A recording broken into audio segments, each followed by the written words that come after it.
कि अमेरिका ने अपने दूसरे पायलट को भी बचा लिया है। ईरान से दूसरे पायलट को बचा करके यूएस आर्मी ले गई है। पायलट के रेस्क्यू के दौरान यूएस और ईरानी सैनिक भिड़ गए। दोनों तरफ भारी गोलीबारी और फायरिंग हुई। F-15 के पायलट को बचाकर अमेरिकी सैनिक ले गए हैं।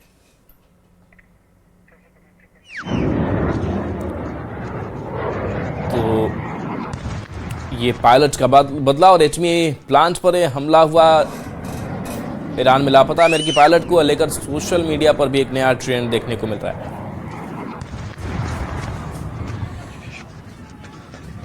तो ये तस्वीर हमले की दिखा रहे हैं, जहां पायलट को यूएस आर्मी ने बचाया भी है और इसका बदला लेने की भी बात कही जा रही है। डमी मिसाइलों के भंवर में इजरायल क्या फंसा हुआ है, ये सवाल और ये तस्वीरें यही बयां कर रही है।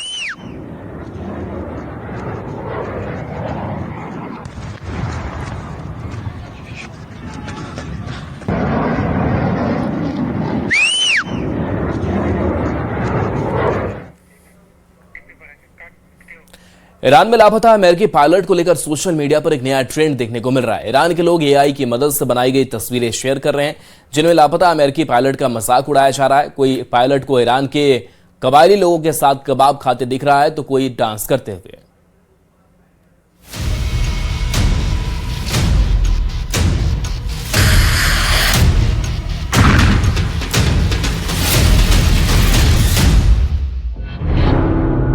ट्रंप ने जंगी जेट का बदला ईरान के एटमी प्लांट पर हमला करके लिया।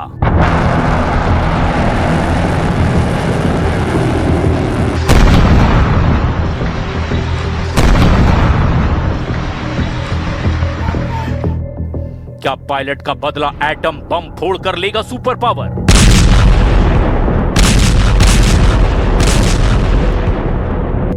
ईरान के बुशर न्यूक्लियर प्लांट के करीब धमाके शुरू हो गए हैं। अमेरिका इजराइल के कई बम बुशर में फटे हैं। परमाणु सेंटर पर हमले के बाद international atomic energy agency action में आ गई है, क्योंकि परमाणु पावर हाउस पर हुए हमले से अगर रेडिएशन फैला तो तबाही का अंदाजा लगाना मुश्किल हो जाएगा। ईरान के विदेश मंत्री अब्बास अराक्ची ने बुशर एटमी सेंटर पर हमले के बाद ट्रंप को ऐसी तस्वीर दिखाई जिससे उनका दिमाग खराब हो गया है। अब्बास अराक्ची ने सोशल मीडिया पोस्ट कर लिखा, इजराइल यूएस ने अब तक हमारे बुशर प्लांट पर 4 बार बमबारी की है। Radio active fall out GCC यानी खाड़ी देशों की राजधानी में जिंदगी खत्म कर देगा, तेहरान में नहीं।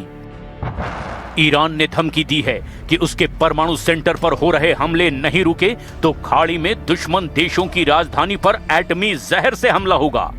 मगर अमेरिका का मूड बहुत ज्यादा खराब है। उसके जंगी जेट को ईरान ने मार गिराया है।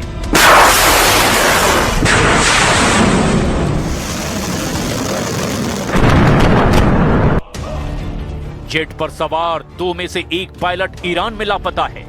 क्या ट्रंप का पायलट ईरान के जागरोस पहाड़ में फंस गया है? क्या ट्रंप का जंगी लड़ाका ब्लू बैटल ग्राउंड के ट्रैप में उलझा है, या फिर ईरान के रडार पर आ गया है युद्ध का गेम चेंजर पायलट? एक जेट का शिकार कर ईरान युद्ध में पूरी तरह हावी हो गया है।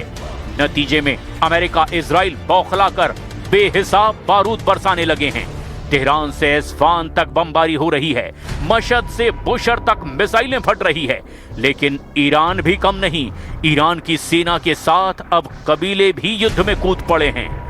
ये दृश्य देखिए, कैसे अमेरिका के सबसे खूंखार फाइटर हेलीकॉप्टर ब्लैक हॉक को ईरान के लड़ाके राइफल से ढेर करने की कोशिश में जुटे हैं। द न्यूयॉर्क टाइम्स ने अमेरिकी इंटेलिजेंस के हवाले से चौंकाने वाली रिपोर्ट दी है। रिपोर्ट के मुताबिक अमेरिका इजराइल के हवाई हमलों से बचने के लिए ईरान ने नकली हथियार तैयार किए हैं। रिपोर्ट में कहा गया कि जमीन के नीचे बंकर और साइलो के डुप्लीकेट बनाकर ईरान असली हथियारों को छिपा रहा है। हथियारों के डमी डिपो बना करके ईरान ने घातक मिसाइलों को सलामत रखा हुआ है। ईरान इसीलिए हर दिन 30 बैलिस्टिक मिसाइलों और 100 से भी ज्यादा आत्मघाती ड्रोन से हमला करने में कामयाब हो रहा है।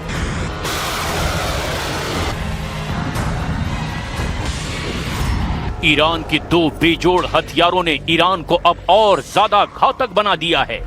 इसमें एक है क्लस्टर बम और दूसरा है suicide drone series Shahid drone. Israel में क्लस्टर बमों का कोहराम है तो खाड़ी देशों में शाहिद ड्रोन के धमाकों ने तहलका मचा रखा है। लेकिन खाड़ी देश ईरान से बचने का सेफ रूट तलाशने में जुटे हैं। इटली की प्रधानमंत्री जॉर्जिया मेलोनी का कतर पहुंचना इसी का सिग्नल माना जा रहा है। युद्ध के बीच मेलोनी खाड़ी में 3 देशों का दौरा कर रही हैं।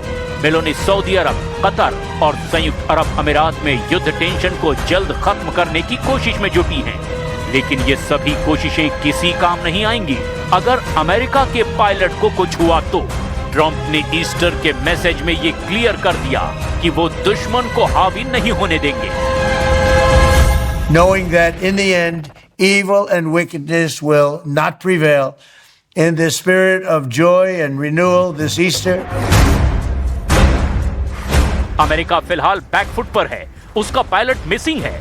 सर्च ऑपरेशन में जुटे ट्रंप फोर्स की उम्मीद है कि पायलट सही सलामत होगा, क्योंकि अमेरिका अपने पायलट को दुश्मन के इलाके में जिंदा रहने का हर पैंतरा सिखाता है। मिसिंग पायलट का जिंदा रहना उसे मिली ट्रेनिंग और जेट में मौजूद सुरक्षा सिस्टम पर काफी हद तक लागू रहता है। अमेरिका अपने फाइटर पायलट को बचाने के लिए SCRE सिद्धांत पर काम करता है, जिसके मायने हैं SCRE survival, scan, rescue and evasion. ये सिस्टम सिर्फ एक किट तक सीमित नहीं है, ये एक मल्टी लेयर सिस्टम है जिसमें फाइटर जेट के एजेक्शन सीट के नीचे लगी लाइफ सेटिंग किट, पायलट जिस ड्रेस को पहनता है वो सूट सबसे अहम है। इसके साथ SCRE में पायलट का हेलमेट, रेडियो और उसके पास हथियारों से ये सिस्टम चलता है। खुद को जिंदा रखने के लिए पायलट को रक्षा, पलायन, बचाव और चकमा देने की कला में माहिर बनाया जाता है।